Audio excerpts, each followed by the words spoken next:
Xo'p, assalomu alaykum, qadrli tomoshabinlarimiz.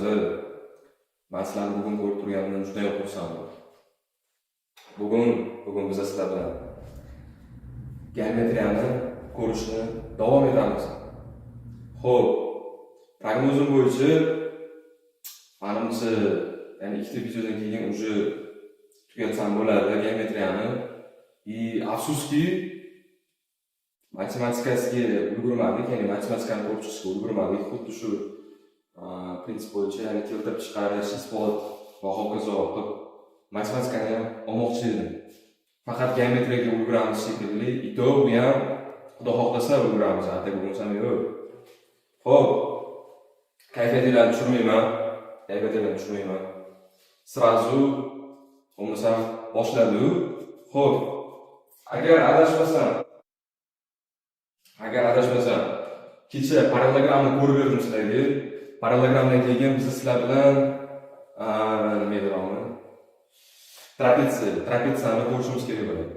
Trapetsiyadan keyin ko'pburchakni ko'ramiz, ko'pburchakdan keyin aylanani ko'ramiz. Yana bir mavzuda adashayotgan bo'lishi mumkin. Nolgan taqdirda ham aslo tushkunlikka tushmaymiz. Faqat va faqat olg'a intilamiz. Nima ham bildik. Peshonada bor bo'ladi.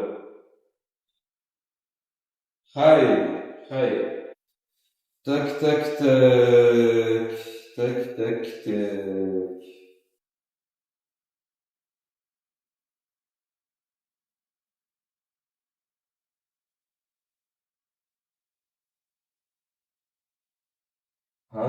To'xtaylik. Parallelogramdan keyin kvadrat mavzusi bor ekan va to'rtburchak mavzusi bor ekan. Xo'p,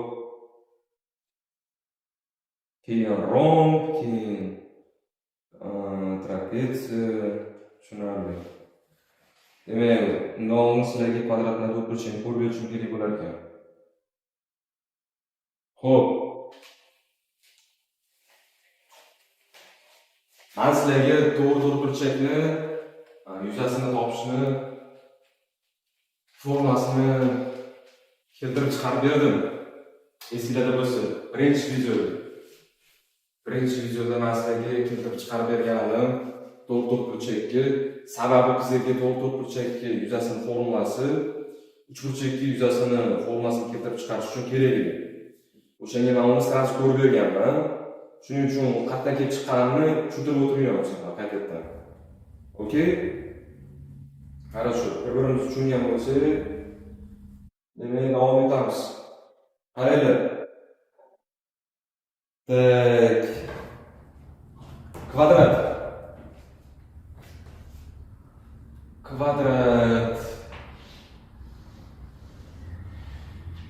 Bilasizlar, barcha tomoni teng bo'lgan o'zaro 90 gradus hosil qiladigan bu shaklimizni bizani nomi kvadrat. Tushunasizlar? Kvadrat hamma yog'i bir-biriga teng, hamma tomoni bir-biriga teng. Tomonlar orasidagi burchak 90 gradus, ya'ni perpendikulyar. Mana shu shaklga biz kvadrat deymiz. Xo'p, bo'lmasam tushuntirib qo'yaman. Lekin qaranglar, biz kvadratni yuzasini aksioma sifatida qaraymiz, ya'ni kvadratning yuzasi bilamiz, s teng nimaga? A kvadratga. Keyin. Xo'p.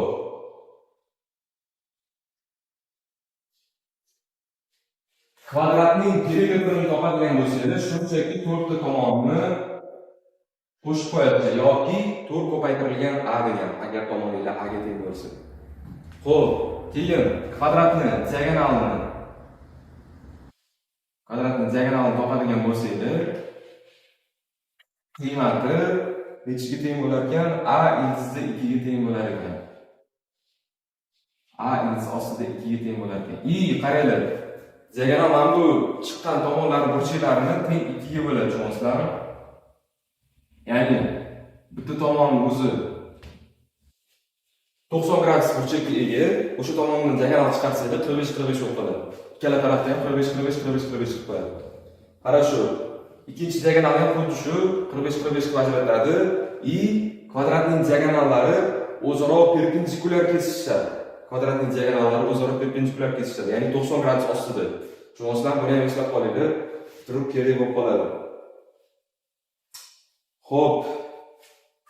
Keyin yuzani diagonal orqali ifodalanishi anaqa ekan. D kvadrat taqsim 2 ekan. Diagonal orqali ifodalanishi. Xo'p, tushuntirishga boshqa qismlar qolmadi menimcha, o'zi. Ilib bormayman. Zavor ekan qaraylik. Xo'sh.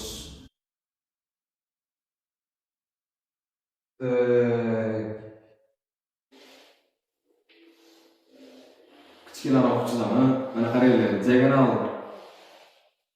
o'tkazganmiz. Aytib o'tganimdek 90 gradus ostida kesishadi. Diagonalni 90 gradus ostida doimo. Shuningdek, mana bu otrezk, ya'ni kesmalar ham o'zaro teng bo'layotib bo'linadi. Tushunasizlarmi? Qaranglar. Kvadratni diagonalni qiymati deylik a ko'paytirilgan indisi 2 bo'lsa, narigi diagonalga ham xuddi shuningdek a ko'paytirilgan indisi 2 ga degan qiymatga ega bo'ladi. O'sha a ko'paytirilgan indisda 2 ni 2 ga bo'lib qo'yasizlar, mana bu bo'laklarni uzunligini topish uchun, tushunasizlarmi? Ya'ni diagonalni yarim uzunligini qiymati. Keyin xo'p, 4 ta uchburchakka ajralib qoldi. S1, S2, S3, S4. Qaranglar. Mana shu 4 ta yuzani hammasi bir-biriga teng bo'ladi. 4 ta yuzani hammasi bir-biriga teng bo'ladi. Shuningdek, umumiy yuzani taqsim 4 qismiga teng. Okey. Tushundinglarmi? Diagonallar 90 gradus ostida kesishadi. Xuddi shuningdek, kesish nuqtasida teng 2 bo'lakka ajraladi. Hosil bo'lgan 4 ta uchburchaklarimiz yuzalari bir-biriga o'zaro teng. Shuningdek, ular kvadratimizning 4dan 1 qismiga teng yuza jihatdan. Хорошо. Keyin yana bitta xossasi bor ekan. Tak. Bu kattaroq chizib ko'rsataman.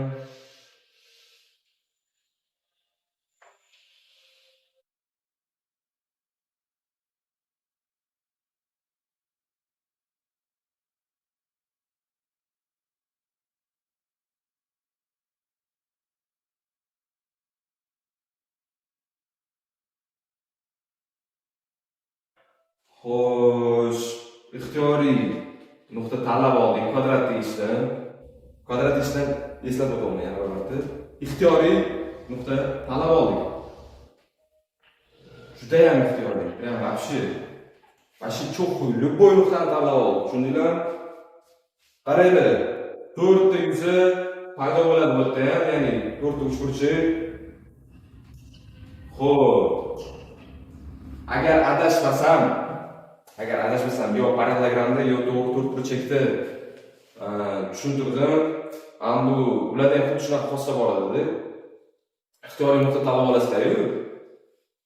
Mana bu qarama-qarshi burchaklarni, qarama-qarshi yuzalarning yig'indisi bir-biriga teng bo'ladi, tushunasizlarmi? To есть, mana bu yozib qo'yaman. S1 plus S3 teng S4 plus S2. Tushunasizlarmi? Shunaqa zo'r xossasi bor buni. Ichidan ixtiyoriy nuqta tanlab olasizlar, 4 ta tomoniga kesma tortib tutashtiradigan bo'lsanglar, mana 4 ta uchburchak hosil bo'ldi. Хорошо. Hosil bo'lgan mana bu uchburchaklarni qarama-qarshi turganlarning yuzalari yig'indisi qiymat jihatdan bir-biriga teng bo'ladi. Zo'r xossalardan bittasi bu. Tak. Xuddi shuningdek, qaranglar. Men bu kesmamni T deyman, bu kesmamni Y deyman. Xo'p, bunisini X deb belgilayman, bunisini Z deb belgilayman. Tushundinglarmi? Xo'p, bu kesmalar haqida nima deya olamiz endi? Bu kesmalar haqida quyidagi munosabat o'rinli bo'lar ekan. Ya'ni kim x kvadrat plus y kvadrat plus teng z kvadrat plus t kvadrat keladi. Tushundinglarmi? Mana shu ikkitasini ham keltirib chiqarish umuman muammo emas. Umuman muammo emas. Men qancha formulalarni sizlarga keltirib chiqarib ko'rib berdim. O'sha algoritm, o'sha logikalarga tayangan holda men bilan ham o'zingizlar mustaqil ravishda keltirib chiqarishga harakat qilib ko'ringlar. Miyanglarni charxlanglar. Va dangasaliklar va masalalarni o'ylovni miyanglarni charxlash uchun juda ham zo'r masala bu. Hammasi mana shunaqa oddiy narsalarni isbotlashdan boshlanadi. Tushunasizlarmi? Keyin o'zi yana o'tib ketaverasiz keyinroq masalalarga, keyinroq holatlarga. Xo'sh, хорошо.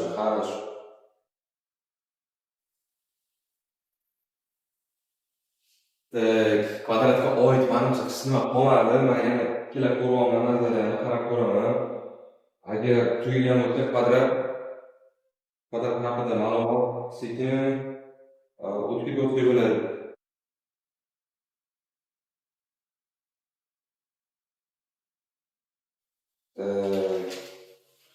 Вроде бы kvadrat haqida boshqa qismi yo'q. Вроде бы yo'q. Так что o'tirsa bo'ladi. Bundan qisqa yugurib o'tamiz. Mana to'rtta tomon o'zaro teng bo'lgan и orasidagi tomonlar orasidagi burchak 90 gradus bo'lgan, ya'ni perpendikulyar bo'lgan. Mana shaklimizga kvadrat deymiz. Yuzasini topadigan bo'lsak, a kvadrat ekan, yuzasi a kvadrat. Diagonalini topadigan bo'lsak, chista Pifagor orqasini topamiz. Pifagor teoremasiga qo'yasizlar. Mana bu to'g'ri burchak, uch burchakni topsanglar, hipotenuzamiz a ko'paytirilgan ildiz ostida 2, ya'ni diagonalimiz a ko'paytirilgan ildizda 2 degan qiymatga ega ekan. Xo'p, yuzani diagonal orqali ifodalanishi b kvadrat taqsim 2 ekan. Tushunasizlarmi? Xo'p, kvadratning perimetrini topadigan bo'lsak, to'rtta tomonning yig'indisi, ya'ni 4 ko'paytirilgan a agar tomoni a ga teng bo'lsa. Keyin kvadratning diagonallari o'zaro perpendikulyar, ya'ni 90 gradus ostida kesishadi. Doim. Xuddi shuningdek, mana bu kesish nuqtasidan o'zaro teng ikki bo'lakka ajraladi. Ko'rasizlarmi? Bekorga mana qilib chizib qo'ymaganman mana. Ya'ni bir-biriga teng degan, shunaqa deb belgilanadi. Bir-biriga teng bo'lgan kesmani mana shunaqasiga chizib qo'ydi. Хорошо. Keyin e'tibor berasizlar. Mana bu hosil bo'lgan to'rtta shaklimiz uchburchak. Mana shu to'rtta uchburchak yuzasi teng. Sababi mana shu to'rtta uchburchak o'zaro teng uchburchaklar, bir-biriga teng bo'lgan uchburchak. Shuning uchun yuzalari ham teng bo'ladi. Tushunasizlarmi? Xuddi shuningdek, o'sha bitta yuzamizning qiymati kvadratimizning yuzasining 4dan 1 qismiga teng. Mana s taqsim 4 deb yozib qo'ying. Keyin aytmoqman, yana bitta holat bor bo'lmi? Xo'p, bu holat nima deyapti ekan? Bizda deyapti kvadratning ichidan ixtiyoriy bitta nuqta tanlab olsak deyapti. Mana shu ixtiyoriy nuqtadan tomonlarga nima deydi, kesma tortadigan bo'lsak, tutashtiradigan bo'lsak tomonlari bilan bizda ko'rib turibsizlar, mana 4 ta uchburchak hosil bo'ldi. Ushbu 4 ta uchburchak yuzalari orasida ushbu munosabatimiz o'rinli. Ya'ni kim? Qarama-qarshi mana bu uchburchaklarning yuzalari yig'indisi bir-biriga teng bo'ladi. Keyin mana bu hosil bo'lgan kesmalar mana bu atreziklar orasida esa mana bunaqa munosabat o'rinli bo'ladi. Men sizlarga aytdim, mana shu ikkitasini mustaqil ravishda keltirib chiqarishga harakat qilib ko'ringlar. Хорошо. Kvadratga tushungan bo'lsak, men doskaga o'chiraman. Qaranglar, rasmga olinglar, screenshot qilib olinglar, yozib olinglar, pauzaga qo'yib, men o'chiraman.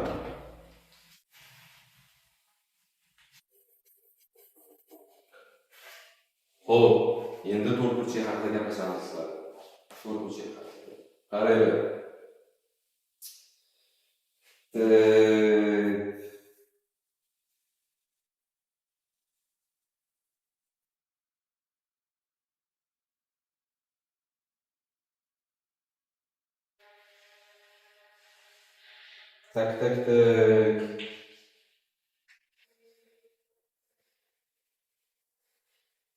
Tak.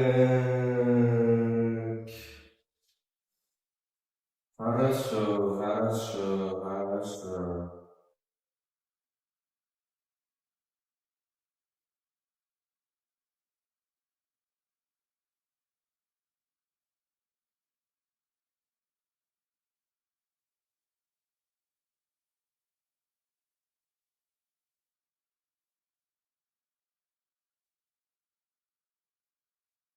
Xo'p, qaranglar.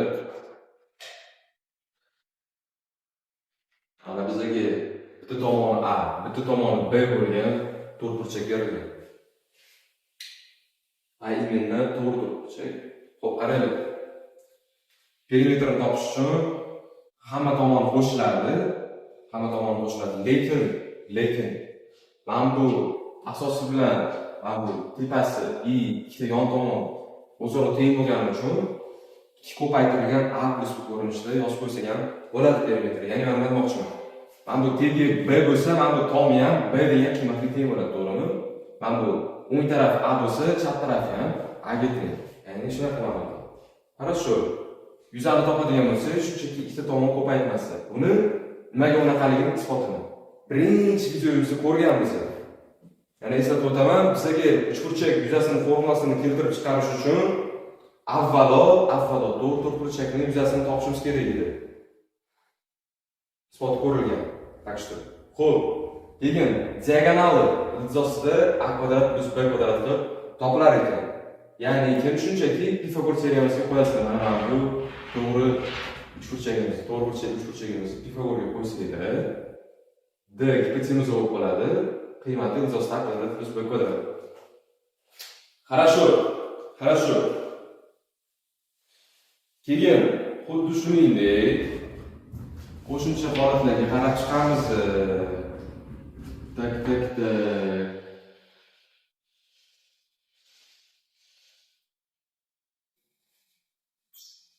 Вот так. И вот так. Хорошо.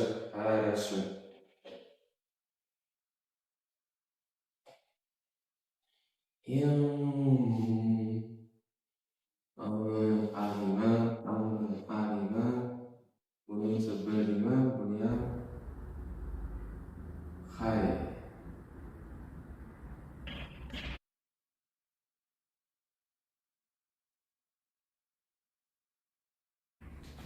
Hayır, shundaylar.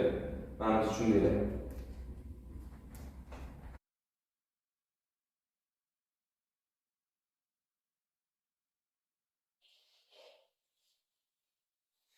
Xo'sh,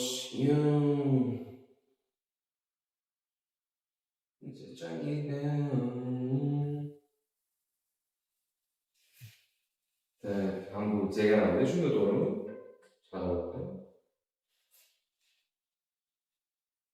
Xo'p, qaranglar.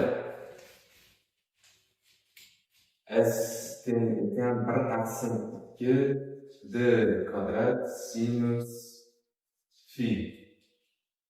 Mana bu burchak ham xuddi shuningdek phi bo'ladi. Bu burchagimiz 180 minus phi. Bu ham 180 minus phi. Hayır.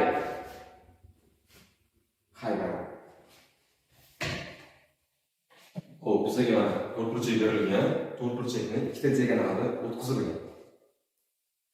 Mana bu kesishish nuqtasidan, mana qaranglar, ikkita diagonal kesishish nuqtasidan. Xuddi shuningdek teng ikkita bo'lakka ajraladi diagonallarimiz ham. E'tibor berasizlar, diagonallari o'zaro teng ikkalasi. Qiymat jihatdan o'zaro teng. Xo'p, mana bu diagonalni kesishganda phi degan burchak hosil qilsa, biz mana bu to'rtburchagimizni yuzasini 1/2 d kvadrat sinus phi ko'rinishida yozsak bo'lar ekan.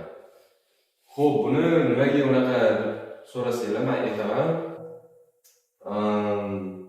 Qanaqa keltirib chiqarsak bo'ladi qisqachasi. Mana qaytadan chizib olaman. Faqat diagonallarni belgilayman. Mana bu d taqsim 2, d taqsim 2, d taqsim 2, d taqsim 2.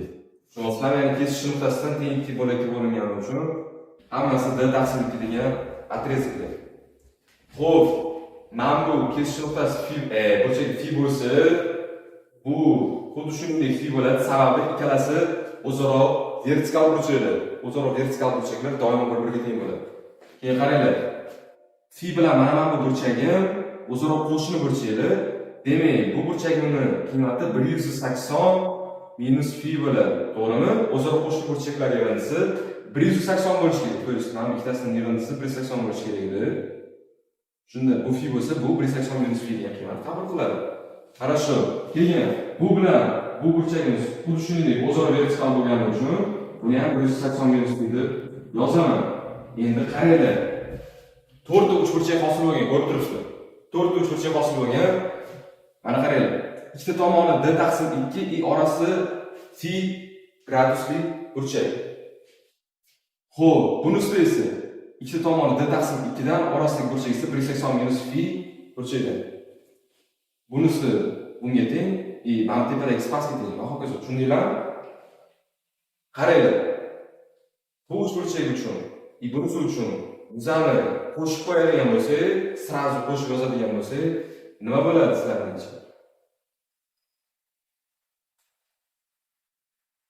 b kvadrat taqsim 4 sinus fi bo'ladi, to'g'rimi?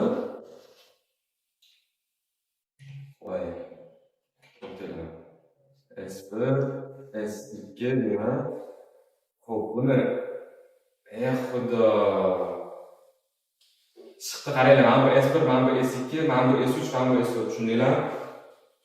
Mana bu S3, mana bu S2, bu S1, bu esa S4. Sig'madi, nima qilaylik? Xo'p, qaranglar, mana bu ikkitasining yuzasi o'zaro teng. Sразу yig'indisini yozib qo'yaman. S1 plus S2 teng bo'ladi d kvadrat taqsim 4 ga. D kvadrat taqsim 4 sinus fi. S3 bilan S4 yig'indisini yozadigan bo'lsam, xuddi shuningdek d kvadrat taqsim 4, lekin sinus 180 minus fi bo'lib qoladi. Xo'p, sinus fi bilan sinus 180 minus fi ayniyat tufayli bir-biriga teng bo'ladi, tushunasizlar? To есть sinus fi deb yozinglar nima, sinus 180 fi minus fi deb yozinglar nima? Farqi yo'q, ikkalasi bir-biriga teng bo'ladi. Shuning uchun men bilishim 180 minus fi degan narsani o'chirib tashlayman-da, sразу fi deb qo'yib qolaman, yuragim siqmasdan. Xo'p, endi qaranglar. Umumiy kvadrat to'rtburchak yuzasini topish uchun men bularni hammasini qo'shib olishim kerak, to'g'rimi? Xo'p, S1, S2, S3, S4 larning yig'indisini topadigan bo'lsak, o'xshib qo'shib, mana to'rtburchagimning yuzi, ya'ni S chiqib keladi. Bu degani esa hisoblasak 1 taqsim 2 d kvadrat sinus fi ekan. Qaranglar, xuddi shuningdek. E'tibor beringlar. Mana bu 4 ta uchburchak bor-ku. Yuzalari bir-biriga teng. Bir-biriga teng yuzalar bilan hammasi. Nimaga deysizlar? Mana bu ikkita tomonni qaranglar-da, o'rtadagi burchak fi ga qaranglar. Mana bu ikkitasi bir-biriga aniq teng. Tushunasizlar? Mana bu S1 bilan S2 esa aniq bir-biriga teng. S3 bilan S4 ham aniq bir-biriga teng. Xo'p, bu fi bo'lsa, bu 180 minus fi. Lekin biz aytamiz, что sinus 180 minus fi bilan sinus fi ning farqi yo'q, ikkalasi bir-biriga teng qiymat. Shuning uchun yuza jihatdan mana bu uchburchaklar hammasi bir-biriga teng bo'ladi. Uchburchaklar teng emas, yuzalari teng, tushunasizlarmi? Farqi bor bu narsani. Shunchaki tengdosh bo'ladi. Tushungan bo'lsanglar, хорошо. Mana qaranglar, shuningdek yozib qo'ying, mana bu S taqsim 4 bo'ladi deb. Yozib o'tirish shart emas, to'g'rimi? Mana bu S taqsim 4, bu ham S taqsim 4, bu ham S taqsim 4, bu ham S taqsim 4. Ya'ni to'rtburchakning umumiy yuzasini 1 taqsim 4 qismiga ega har bittasi. Tushundinglarmi? Uni yozib o'tiring. Sig'maydi ham shu chiqadi. Sig'maydi. Yozmayman. Bo'pti. Endi qaranglar. Xo'p, bu yerda yana jinnicha holatlar bor ekan, xudo. Hay, mayli. Mana bu ixtiyoriy nuqta haqidagi xususiy holat yana bir marta keltirilgan ekan. Mana o'chirib ko'rib bera qoling, o'shani rasmga chiqyapti. Bizning bo'lmasa ham boshladik, mana bu ixtiyoriy nuqtali holat ko'rilyapti. Bir maza qilaylik. Xo'p, mana bizning to'g'ri to'rtburchagimizni ko'tarib chizing yoki. Hay, ko'tarib chizib beringlar.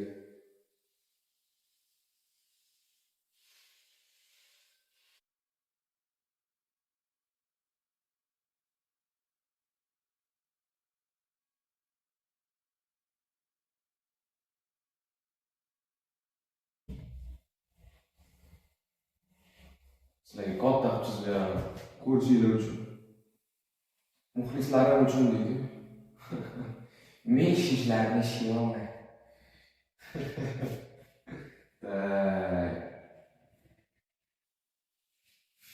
Hay bo'lib.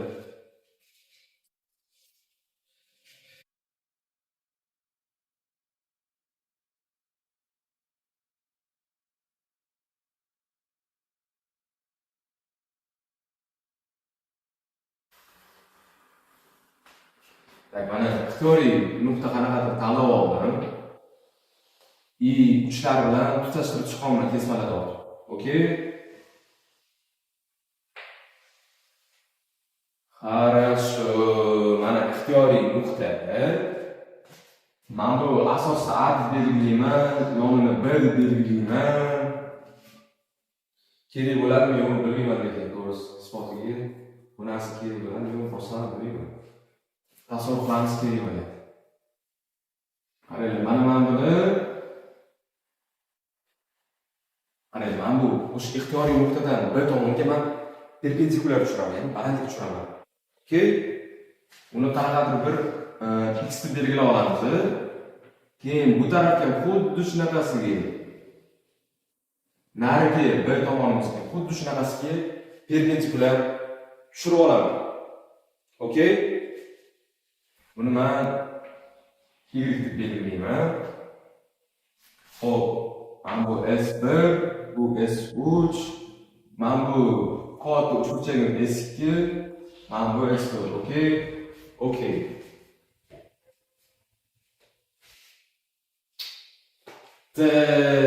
S2 ni topadigan bo'lsak, sizlar bilan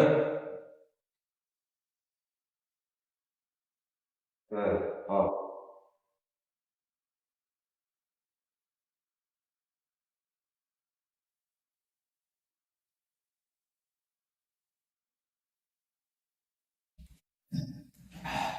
S2 ni topadigan bo'lsak, nima bo'ladi? B ko'paytirilgan, mana bu uchburchak S2 ga qarang. B ko'paytirilgan balandligi x. B ko'paytirilgan x taqsim 2. Xo'p, bu uchburchak S4 ni topadigan bo'lsam, B bu tomoni xuddi shuningdek B ga teng, bilasizlar. B ko'paytirilgan y taqsim 2.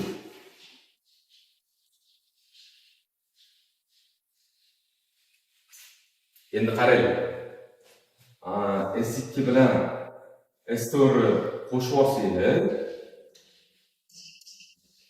S2 bilan S4 qo'shib olsanglar, B taqsim 2 umumiy bo'ladi. Qosni tashqariga chiqarib olamiz. X plus y degan qiymat keladi qos ichida, to'g'rimi? Mana shu ikki ifodani qo'shib olinglar. Mana shunaqa bo'lishi kerak. Okey, tushungan bo'lsanglar, endi qaranglar, e'tibor beringlar. X plus y manda lekin A ga teng, tushunasizlarmi? Mana bu A degan parallel to'g'risida shunchaki yuqoriga surib qo'yganman deb tasavvur qilsak bo'ladi-da. Tushunasizlarmi? X plus y po faktu A ga teng bo'lgan shuncha paytdan beri. Shunda men S2 plus S4 ni o'rniga haqqim bor demak, ya'ni S2 plus S4 X plus y o'rniga demak men haqqim bor, A ni qo'yish kerak. Shunda nima bo'ladi? A ko'paytirilgan B taqsim 2 degan qiymat chiqib keladi S2 plus S4 uchun. Xo'p, S3 plus S1 uchun ham xuddi shu algoritm bo'yicha mana bu balandlik tortasizlar, ikkalasiga o'sha ikkita balandligimizni, mana bu S1 bilan S3 uchburchaklarimiz balandliklari yig'indisi B ga teng bo'ladi. Ya'ni men nima demoqchiman?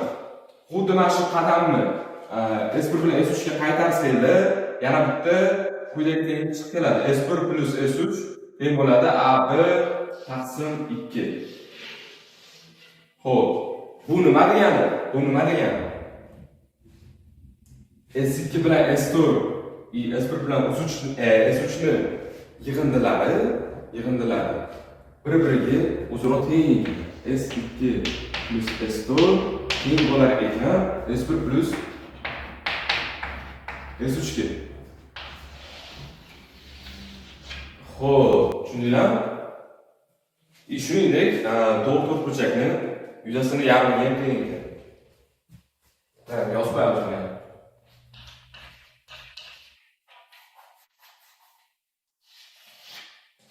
Tushundinglarmi?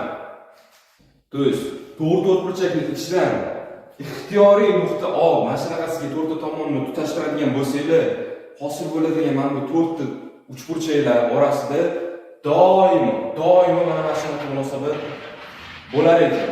Bo'lmas do'st, mana shunaqa munosabat bo'lar ekan. Tushundinglarmi? Doimo bo'ladi, doimo.